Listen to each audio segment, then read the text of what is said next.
Well, hello everybody, my name is Brian. And my name is Jonathan. And we are the Gay Beards. It's the season of going back to school, and we figured, you know what, we're not in school anymore, but that's okay because we've been through a lot of it. We present to you Back to School. So first tip is going to be always out-cheer the cheerleaders. You know, you go to school, everybody's always like, oh, it's the cheerleaders, man, the cool crowd. But you know what? They're doing their thing, but you know what? You can do yours too. I feel like we still remember our high school cheer. Westview Wildcats, they say go, fight, win. Like that. Mm-hmm. Oh, we nailed it. But I mean, you don't have to be a cheerleader to cheer. You can still do it. Yeah. If you feel like singing, if you feel like dancing, then do it. You can always, in class, just make your own pom-poms out of paper. Mm-hmm. So the second one is always remember, you have all these long hallways and there's plenty of them. And every single one of those hallways is your runway. Pretend like you are on America's Next Top Model and you work it. Utilize that hallway. It's the first step to your professional modeling career. Pretend like you're in Paris during Fashion Week. And so you march down that runway. I want to see smizing people. Give it your best Kate Moss eyes. Pose, look around, and then flip and walk that shit back and make sure you get to class on time. Okay, next one. Labels are meant for organizing. And what we mean by this is that in high school, everybody always feels the need to segregate themselves, put themselves into little groups, and when you put labels on other people, then you can't be mad if they put labels on you. Unless you are organizing silverware or going through old boxes of Legos. Or even your binder. That's what labels are for.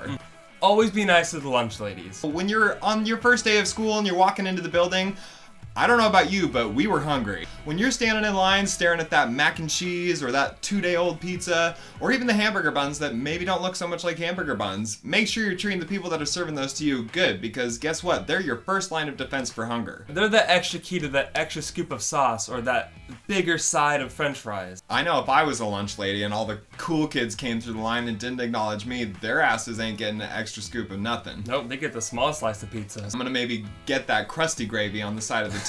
So in the realm of education, you're gonna be thrown into these scenarios where you may be learning new things, you may be learning things that are not so easy to understand, and so this is a great opportunity to lock down the cute boy, cute girl in class, and then guess what? You're gonna go sit next to them, hit them up after class, let them know that, hey, you know what? I need a study buddy, and you seem pretty confident in what you're doing. I'm sure they're smart, but you mean cute, and you just want to spend time with them. Even if they have no idea, even if you have every idea and they don't. Have you seen Mean Girls? Lindsay Lohan did a flawless job of getting that boy. She was great at math. She didn't need any help, but you know what? That doesn't mean she didn't ask for it. Popularity stops being cool after kindergarten.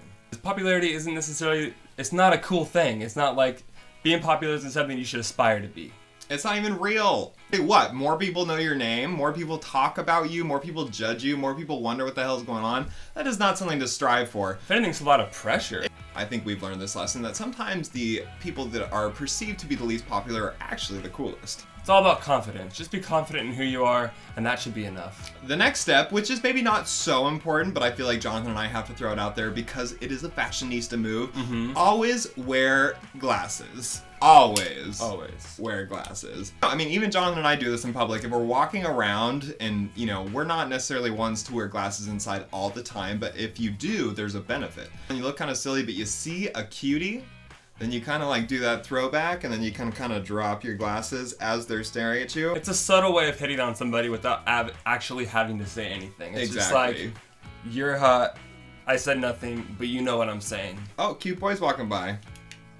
Moving into the fashionista realm, we'll carry off with matching. Matching is not so important because guess what? You have your whole life to be old and match everything that you're wearing. Use colors, figure out what you like, figure out what you don't like, you know what? Mismatch, you know, rock the vintage, rock the new age, rock the dark all black. Do everything, try new hairstyles, try wearing different accessories, just try it all. Exactly, dye it, cut it, trim it, floss it. Okay, and the last tip, as we both think is the most important of them all, is to just purely have fun and be yourself. We could not reiterate this enough times over and over and over. There were times that maybe like I was a little worried and maybe Brian was a little worried. Oh God, yeah. But looking back on it, it's like I am bitter for even being worried at all, for the slightest. Because honestly, the people that I was worried about, I don't talk to anymore. No! I don't look back on high school and school and think about, how cool was that person? I think about, remember how nice this person was? Exactly. Honestly. The last time I did homework, I was in 8th grade. But how did you graduate? You know? It was a miracle. But you Yeah. you can't really deny me graduation. Like, what you did was wrong. All right, guys. Thank you for joining us today. It has been a pleasure. We hope that you enjoyed our little, our memories. Some comfort in us reminiscing about our old times in school.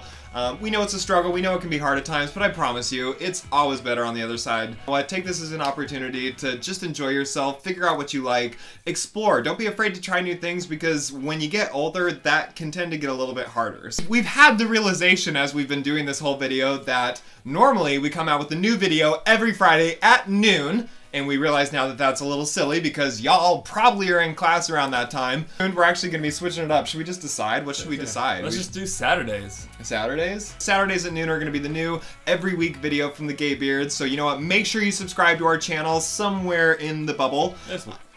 Leave a comment below. Give this video a thumbs up because guess what? We absolutely adore you and we love you and we would not be doing these videos if it was not for you watching. So you know what? Thank you, thank you, thank you, thank you, thank you, thank you, thank you, thank you, thank you. Thank you. Go out, have a beautiful rest of your day, and know that we love you guys. Love you guys so much. We'll see you next time. Have a good one. Bye. I remember the year was 2015. I was in my geometry class. Oh, the sweet memories are flooding back to me now. We had just gone over the isosceles triangle, and I scored my hand across that old Jimmy Schmidt. And he looked right back at me and he said, "What in God's name are you doing?" And I said, "I don't really know." So I picked up my books and I went to the back of the class and put my head in my arms the rest of the day. Yep. And then at the very end, I lifted my head up and I said, "How many degrees are in a triangle?" And nobody told me. I still don't know.